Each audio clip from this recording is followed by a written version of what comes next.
Now, we have two interesting conversations today, as always, and we will start with the benchmark interest rate known as the monetary policy rate, which has been retained at 27% by the Central Bank of Nigeria.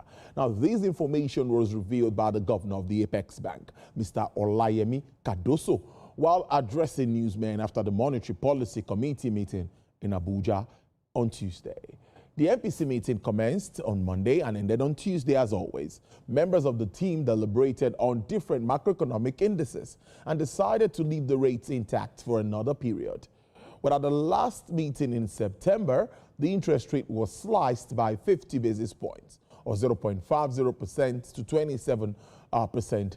Now, data released recently by the National Bureau of Statistics showed that inflation further eased to 16.01% in October 2025. And for the MPC, tampering with the MPR at the moment was not advisable. They agreed to maintain a tight monetary stance for now to further rein in inflation and stabilize the foreign exchange market. Also, the MPC agreed to keep the cash reserve ratio at 45% for commercial banks, 16% for merchant banks, and 75% on non-TSA public sector deposits. In addition to this, the liquidity ratio was retained at 30%, while the standing facilities corridor was adjusted to positive 50 to negative 450 basis points around the MPR. Well, my guest is Dr. Ayo Teriba. He's the CEO of Economic Associates. He joins me for this conversation before we talk agriculture on the next segment of the show. Good afternoon, Dr. Teriba. It's good to have you join the program. Thank you very much, Tolu. Good afternoon. Thank you. Good afternoon, viewer. Yes, Doc. Very straight. I think it's great we start this conversation with your overview of the position of the Monetary Policy Committee of the Central Bank of Nigeria, retaining particularly the MPR at 27%. What do you make of this? We've seen decline in inflation, and many have said as we continue to see this decline, we expect that the Monetary Policy Committee should also follow that route and, a downward review of the MPR. But we didn't see that happen on Tuesday. All right. Well, I'm relying on the summary you provided of the action, the Monetary Policy Committee decision. The decisions they took was to maintain the MPR at 27 ostensibly. I'll come back to the reason why that's ostensible. To maintain the CRR at the levels set at the last meeting, to maintain the liquidity ratio, but to adjust the corridor around the MPR. Now, there is a corridor around the MPR for a reason, to determine the effective MPR. So 27 is just a reference rate. As of before the last meeting, the corridor was minus 100 plus 500 around the MPR. So with a width of 600 basis points. At the last meeting, they adjusted the corridor and reduced the MPR by 50 basis points from 27,500 to 27.5 to 27. So as at the last meeting, they did a symmetric corridor, 250 basis points above, 250 basis points below. So their easing at the last meeting was the 50 basis points cut in the MPR and the 250 basis point reduction in the corridor. So it was 300 basis points last meeting. So this meeting, they've left the MPR intact, but adjusted the corridor to minus 450 plus 50. So the 50 they removed from the MPR the last time is retained in the corridor. But, if you let the 50 last month cancel out the 50 today, the corridor, the plus 500 that was there before the last meeting is gone. So they've actually eased MPR by 500 basis points. in shrinking the corridor from plus 500 to plus 50, and then removing the plus 50 from the last meeting. So they are easing. They have the comfort to ease because of the improvements in so many macroeconomic variables, starting from the exchange rate, which is underpinned by the improvement in reserves, to the deceleration of the inflation, the steady deceleration in 11 months. So they have comfort, and then the acceleration of growth. So the economy, the exchange rate has been stable for a full year, and it's appreciating. Reserves have been adequate in terms of net foreign reserves. Inflation has dropped from 34.6%, a peak of 34.6% in November 2024, to 16% in October, less than half of what it was in November 2020. With a bright outlook of further easing, so why won't they ease? And growth is accelerating. So basically, if you look at what they've done in the corridor, which I said, leaving the MPR at 27 is ostensible, given that there has been adjustment in the corridor. And it is the MPR for the corridor that determines the effective policy rate. So basically, that's my own reading, and that's my guidance on the actions of the CBN.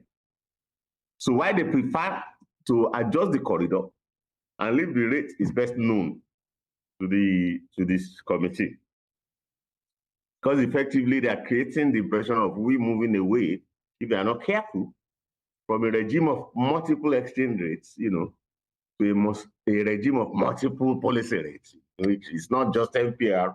The conversation didn't just stop with MPR. You now have to do corridor that keeps moving every meeting.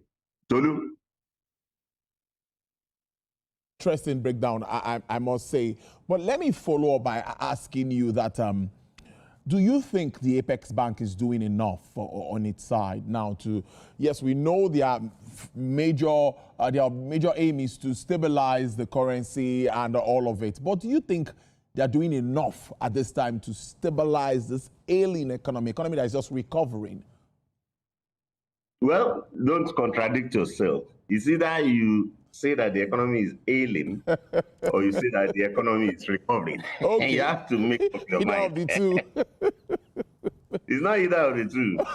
The economy was ailing in 2023 when the regime came. And they performed multiple surgeries on the economy. And the post-surgery trauma, sent things to, the conditions worsened. But government assured us that recovery will, be around the corner.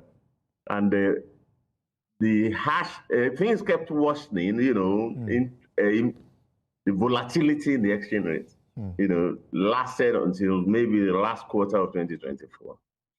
The inflation acceleration lasted until November 2024. And we've seen stability of the exchange rate, remarkable stability of the exchange rate after that volatility. As a matter of fact, it's not just, it peaked at 1,900 and ended last year around 1,600. And has been stable at that number for much of this year. And it has appreciated. It's not just stable. So that's the biggest achievement of the Central Bank of Nigeria. That's not a credit to the Monetary Policy Committee. That's a credit to the Trade and Exchange Department of the Central Bank. Of course, the governor and the deputy governors, are members, they share in that credit, but the committee still have to convince us what their marginal role is. Because, we give the government and the central bank the credit for building up net reserves from less than 4 billion in 2023 to above 23 billion by end of 2024. My guess is that they kept building it up and it will be at impressive levels now, but they haven't disclosed it. But the disappearance of the premium in the foreign exchange market tells you that net reserves must be at very adequate levels, which is underpinning the stable exchange rate. That's the most important achievement of the Central Bank of Nigeria. The acceleration of inflation was a result of the volatility of the exchange rate. And the deceleration of inflation that we've seen from December last year, every month except March this year, inflation has decelerated. Just mirroring how inflation went of that. 20 consecutive months inflation accelerated.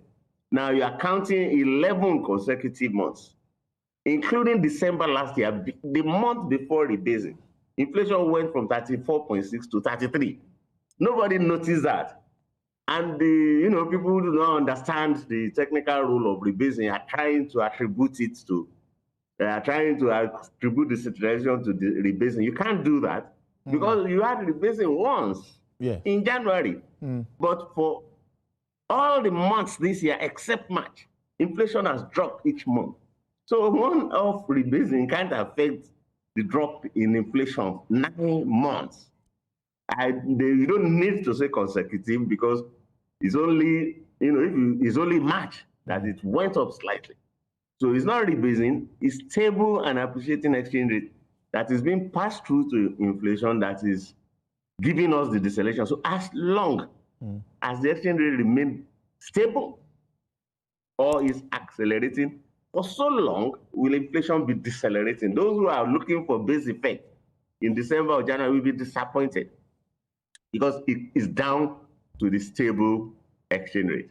And with a stable exchange rate, with a decelerating inflation, with an growth will accelerate, with adequate reserves. And with accelerating growth, you shouldn't be talking of ailment, you should be talking of recovery. Although that recovery, we have just seen, growth acceleration in about 3 quarters, steady growth acceleration. We were at 4.2% in Q2. Yeah. I hope we do better in Q3. Q3 figures should be out, in the next week or two.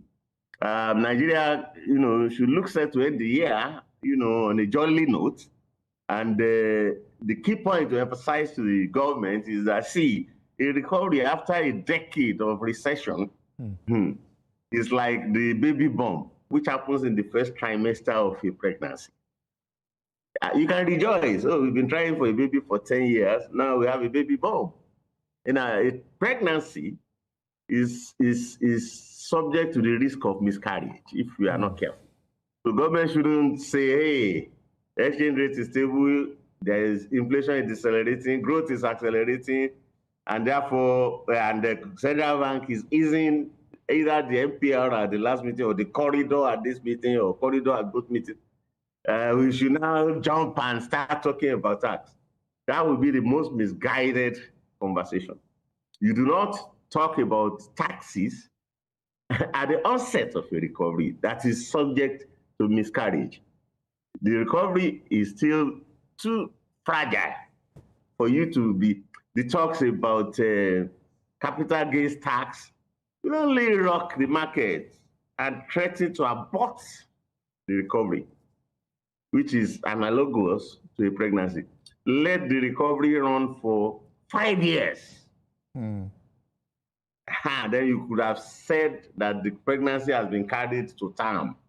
The last time we saw 4.2% GDP growth was Q3 2021. Again now, why don't you see that level of 16 quarters, which is another 4 years before it's all the things that the Tax Reform Committee about the reform of tax administration, harmonizing these tax, merging agencies, merging taxes, reducing tax count. They should not reform. They should talk about tax administration. All right, Dr. Teriba, if you can hear me, a bit of hitch there, hearing the last part of your submission, but we're able to make sense of your submission. I'm listening. So very well. All right, then. You've touched on the tax laws already, and they are coming into effect in January. Implementation is what we've been talking about. You know what's been happening back and forth with the issues of CGT and some other developments around this tax laws.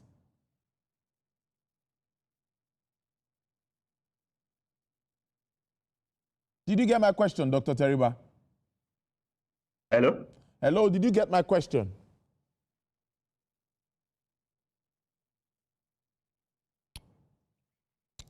Your audio is okay. on and can you yes, hear me now? Can you hear me now? I can hear you now. All right, I can hear you now. I'm talking about the tax laws and expected implementation from January 2026. Okay, my view Yes. as an economist. Yes. My view as an economist is I congratulate President Tinubu and his team, including Central Bank and the coordinating minister of the economy and the ministries that he coordinates. I congratulate them for midwifing a policy-induced recovery that has seen reserves improve, seen exchange rate stabilize, inflation coming down, growth picking up, and CBN easing rates. I warn them that the tax committee was put in place 2.5 years ago to solve immediate revenue problems, which they have failed to solve. There's nothing that the tax committee has done that has contributed one dime to the government coffers in 2.5 years. They should resist every temptation to try and commence any new tax regime in 2026. One, it is the year before election.